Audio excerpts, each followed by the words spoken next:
স্বামীকে নাম ধরে ডাকতে পারবে কিনা, স্ত্রী তার স্বামীকে নাম ধরে ডাকতে পারবে কিনা, এই প্রশ্নের উত্তরে আমরা মৌলিকভাবে বলি, সাধারণত স্বামী বয়সে বড় হন, আর বয়সে বড় হন বা না হন, আল্লাহ তাআলা কোরআনে কারিমে স্বামীদেরকে দায়িত্বশীল করেছেন, তাদের উপরে দায়িত্বের বোঝা রেখেছেন, তাদেরকে জিম্মাদারি দিয়েছেন, যার কারণে তাদেরকে অভিভাবক হিসাবে শ্রদ্ধা করা স্ত্রীর কর্তব্য। স্ত্রীকে যেরকম স্ত্রী হিসাবে সর্বোচ্চ ভালোবাসা দেওয়া, সদাচরণ করা স্বামীর কর্তব্য, ঠিক একইভাবে স্বামীকে স্বামী হিসাবে শ্রদ্ধা করা, ভালোবাসা স্ত্রীর কর্তব্য। অনেক মা বোন আছেন যারা 5 ওয়াক্ত নামাজ পড়েন, বোরকাও পরেন, হাত মোজা পা মোজা অনেক সময় মেনটেন করেন, মাশাআল্লাহ অন্য অন্য অনেক নেকামল করেন, কিন্তু স্বামীর সাথে বেয়াদবি করেন, কথায় কথায় তর্ক করেন, কোনো মানুষ মনে করেন না, তার 2 পয়সার কোনো দাম বইয়ের কাছে নাই। এইরকম নারী তিনি যত নামাজ পড়েন, যত রোজা রাখেন, যত তেলাওয়াত করেন, তিনি আল্লাহর কাছে নেককার নারী, আল্লাহর নেককার বান্দি, ভালো মুসলিম হওয়ার সুযোগ নেই। কারণ আপনার জন্য একটা অ্যাসিড টেস্ট বলতে পারেন, অগ্নি পরীক্ষা বলতে পারেন আপনার স্বামী। লোকটা স্বামী হওয়ার কারণে আপনি তাকে রেসপেক্ট করতে বাধ্য, আপনি তাকে শ্রদ্ধা করতে বাধ্য। দেখুন, আমাদের এই কথা নিয়ে ওই তথাকথিত নারীবাদীরা, সেকুলাররা, ইসলাম প্রতি বিদ্বেষ রাখেন অথবা ইসলাম সম্পর্কে সঠিক ধারণা রাখেন না, আমাদের সে সমস্ত বন্ধুরা অনেক সময় ট্রল করেন, হাস্যরস করেন, যে দেখেন হুজুররা এমন ওয়াজ করে যে মহিলারা যেন সব সোজা থাকে, মহিলারা যেন সব স্বামীর সাথে আপনার একেবারে বিড়াল হয়ে থাকে, কোন প্রকার শক্ত কথা না বলে, এই হুজুররা শুধু মহিলাদের বিরুদ্ধে ওয়াজ করে, এমনভাবে তারা অনেক সময় উপস্থাপন করে। তাদের এই ভুল উপস্থাপনটা, এটা আমাদের বোনরা তখন বুঝতে পারেন যখন সব হারিয়ে ফেলে।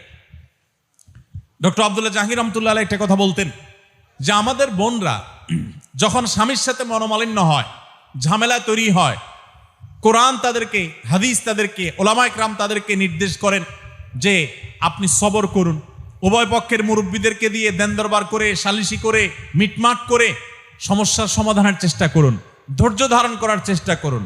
একান্ত নিরুপায় হলে তো বিচ্ছেদের পথ আছেই শেষ ভরসা, কিন্তু তার আগের স্টেপগুলো আপনি একটা একটা করে অবলম্বন করুন। ইসলাম সেটা বলে, এমনকি পুরুষদেরকেও কোরআন পরিষ্কার করে বলেছে যে যদি মনোমালিন্য হয় স্বামী স্ত্রীর মধ্যে, 4টি স্টেপের কথা আল্লাহ বলেছেন, এই স্টেপগুলো একটা একটা করে যাওয়া হবে, না গেলে শেষে এসে বিচ্ছেদের পথে যেতে হবে, শুরুতে বিচ্ছেদের দিকে যাওয়া যাবে না।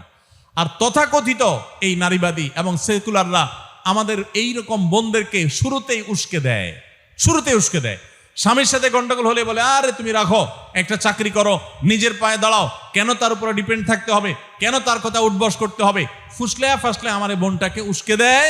উস্কে দিলে আমার এই বোন না বুঝে হুটহাট করে যদি বিচ্ছেদের উদ্যোগ নেয়, বিচ্ছেদ হয়ে যায়, এরপরে অনেক মেয়েদের এরকম পরিস্থিতিতে বিচ্ছেদ পরবর্তী রিভিউ, তাদের পরবর্তী সময়ের অনুভূতি আপনারাও পড়েছেন, আমি বহু অনুভূতি সোশ্যাল মিডিয়ার কল্যাণে পড়েছি, তাদের লেখা দেখেছি, পড়েছি। তারা সুস্পষ্টভাবে অনেক বোনরা বলেছেন, যতদিন স্বামীর সংসারে ছিলাম, স্বামীটা অমানুষ ছিল, একটু খারাপ লোক ছিল, একটু কষ্ট হয়েছে, তার কারণে স্বামীর সংসারটাকে জেলখানা মনে হতো। এই জন্য স্বামীর সংসার থেকে বের হয়ে বাবার বাড়ি চলে গেলে চিন্তা করছিলাম জেল থেকে মুক্তি পাবো। বাপের বাড়িতে আসার পরে দেখি বিবাহিত মেয়েরা স্বামীর সংসার থেকে তালাকের পর বাপের বাড়িতে আসলে আমাদের সামাজিক কুসংস্কারের কারণে ওই মেয়েদের প্রতি দুরাচরণ করা হয়, সেটা আরেক খারাপ কাজ, সেটা সমালোচনা আমরা করছি। কিন্তু বাস্তবতা হলো বাপের কাছে, মায়ের কাছে, ভাই বোনের কাছে, প্রতিবেশীর কাছে এই মেয়ের কোনো দাম থাকে না। তখন খুব বাজে একটা অবস্থা তৈরি হয়, বাপের বাড়িতে নিজে বোঝা হয়ে যায়। তখন ওই বোন উপলব্ধি করেন, অনুভব করেন যে স্বামীর সংসারে ছিলাম জেলখানায়, এখন আছি জাহান্নামে। এই জন্য বোনরা এত কথা এই জন্য বললাম যে মেয়েরা স্বামীদেরকে অভিভাবক মনে করে, বড় ভাইকে, বাবাকে যেরকম শ্রদ্ধা করেন সেরকম স্বামীদেরকে শ্রদ্ধা করবেন, এটাই ইসলামের নির্দেশ। হতে পারে আপনার স্বামীটা একটু ব্যাককল, অবশ্য দুনিয়াতে এমন কোন স্বামী একটাও আছে কিনা আমার জানা নাই যে স্বামী তার বউয়ের কাছে বুদ্ধিমান, এরকম স্বামী একটাও আছে কিনা আমার জানা নাই। আমার মনে হয় না একটা স্বামীও আছে দুনিয়াতে যে স্বামীর বউয়ে স্বামীকে অনেক সার্টিফিকেট দিবে, হ্যাঁ ও মানুষটা ভালো, ওর কথাবার্তা ভালো, ওর পড়ালেখা ভালো, ওর সার্টিফিকেট ভালো, ওর চাকরিটা ভালো, ওর সব ভালো, কিন্তু বুদ্ধিশুদ্ধিও যে ভালো, অনেক কিছু যে বুঝে স্বামী, এই কথা মেয়েরা সাধারণত স্বীকার। সব মেয়েদের কাছে তার স্বামীটা একটু বলদ কিসিমের, অর্থাৎ মনে করে স্বামীটা একটু বেকুব সেকুব। অবশ্যই এটাতে দোষের কিছু নাই, এটা যদি এটাকে এনজয় করতে পারেন তখন এটা দোষে কিছু থাকে না। অর্থাৎ মেয়েদের কাছে, বউদের কাছে একটু বেকুব সাজা, একটু বোকা সোজার সাজার ভিতরে আলাদা একটা মজা আছে। যারা বেশি শেয়ানামি করতে যায় মহিলাদের কাছে, এদের সংসারে সারাদিন ঝগড়া লেগে থাকে। মহিলাদের কাছে সবকিছুতে পোদ্দারি করতে যাবেন না, একটু বেকুব বেকুব সাজবেন, একটু বেকুব বেকুব থাকবেন। মহিলারা স্বামীরা যদি বোকার মতো মনে করতে পারে, মনে করে যে আমার স্বামীটা কিচ্ছু বুঝে না, বলদ কিসিমের, তো তারা খুব খুশি হয়, মনে করে আমি অনেক শেয়ানা, বেটা বেকুব। এটা মনে করলে তাদের ভালো লাগে। আপনার বউরে খুশি করার সবচেয়ে সহজ এবং শর্টকাট বুদ্ধি হলো এটা, যে আপনি একটু বোকা সেজে যান, বেকুব সেজে যান, হুদাই কাহিনী করেন। আবার এমন কাহিনী করেন না যে ধরা পড়ে যান, তখন তো বুঝবো যে আপনি নাটক করতেছেন। এটা না, খুব কৌশলে বুদ্ধি করে, হ্যাঁ তাহলে এটা হলে কেমন আসবে, আরে তুমি বোকা নাকি, এটা বলা জানে কেউ, আচ্ছা আমি তো চিন্তা করি নাই, তাই চিন্তা করবে আরে বেটা তো বেকুব।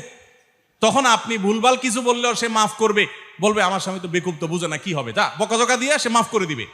আর যে শেয়ানামি জাহির করেন তো বলবে, শেয়ানা তুমি সব কিছু বুঝো চান্দু, এখানে এসে শুধু আমার সাথে এসে বোকা সাজো, তাহলে তো হবে না। তো যাই হোক, মহিলারা সাধারণত তাদের স্বামীদের অনেক সময় বোকা মনে করেন নানা কারণে। তো বোকা মনে করেন, কিন্তু তাই বলে তাদেরকে অসম্মান হয় এমন কিছু করবেন না। এত কথা এই জন্য বললাম যে নাম ধরে ডাকা যাবে কিনা প্রশ্ন করেছেন, এটা এই প্রশ্ন উত্তরে আমি যদি ডাইরেক্ট বলি যে নাম ধরে ডাকা যাবে কি যাবে না, তো উত্তরটা সঠিক হবে না। কারণ রেসপেক্ট করতে হবে, শ্রদ্ধা করতে হবে, এটা হলো মূল বিধান। এখন নাম ধরে বলাতে শ্রদ্ধা হয় না অশ্রদ্ধা হয়, এটা আলাদা আলোচনা বিষয়। এটা নির্ভর করে সামাজিক প্রচলনের উপরে। আমাদের সমাজে, বাংলাদেশে আমাদের সমাজে, আমাদের দেশের প্রচলন হলো যে এখানে কেউ কাউকে শ্রদ্ধা করলে তাকে নাম ধরে ডাকে না। শ্রদ্ধা করলে তাকে কি করে না, নাম ধরে। আরবে কিন্তু সেটা না, মিডিল ইস্টে একে অন্যকে নাম ধরে ডাকে। এমনও আছে যে আপনার বড় ভাইয়ের নাম ধরে ডাকতেছে, এটাকে তারা দোষী কিছু মনে করে না। তো এটা তাদের প্রচলন। সম্মান অসম্মান প্রদর্শন করাটা, এই আচরণগুলো অনেকটা প্রচলনের উপর নির্ভর করে। ওই যে একটা কথা আছে না বাংলায়, কারোর গালি কারোর বলি, এরকম অনেক এক্সাম্পল আপনাদের কাছে আছে, আমি আর সেগুলো বলতে যাচ্ছি না। আছে না কোনো এলাকায় কথা কথা একটা শব্দ বলে, ওই এলাকা আরেক এলাকা বললে মাইদের ঘর বাস। তো স্বামী সম্মানের পাত্র, শ্রদ্ধার পাত্র, স্ত্রী তাকে সম্মান করবেন। এখন যেই এলাকাতে, যেই দেশে নাম ধরে ডাকলে এটাতে দোষের কিছু মনে করা হয় না, বা ছোট আর বড় বলে নাই, সবাই সবাই নাম ধরে ডাকে, সেখানে স্বামীর নাম ধরে ডাকলে কোনো অসুবিধা। কিন্তু যেখানে নাম ধরে ডাকাটাকে ছোট মনে করা হয়, তাচ্ছিল্য করা হয়, সেখানে নাম ধরে ডাকা উচিত না, কারণ সেটা অসম্মান। কথা কি বুঝাইতে পারছি? তাহলে কি ধরে ডাকবে? ও যে আমাদের দেশে মা চাচিরা দেখেন, ওগো, আরো কি কি জানি বলে, চিটাঙ্গা ভাষায় কি কয়, ওয়া।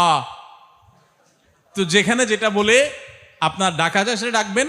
একটা সহজ বুদ্ধি হলো বাচ্চার নাম ধরে অমুকের বাপ। এটা খুব সুন্দর একটা ট্র্যাডিশন, এটা হাদিস দ্বারা প্রমাণিত। সাহাবীদের মধ্যে ট্র্যাডিশন ছিল, আরবিয়ানদের মধ্যে কালচারটা আছে, ভালো কালচার। চাইলে আমরা এটা অনুসরণ করতে পারি যে অমুকের বাপ তমুকের বাপ, তাহলে নাম ধরে ডাকা লাগে না। একই কথা আবার স্বামীও তার স্ত্রীকে সম্মান করে করতে পারেন, অমুকের মা তমুকের মা, তাহলেও হতে পারে।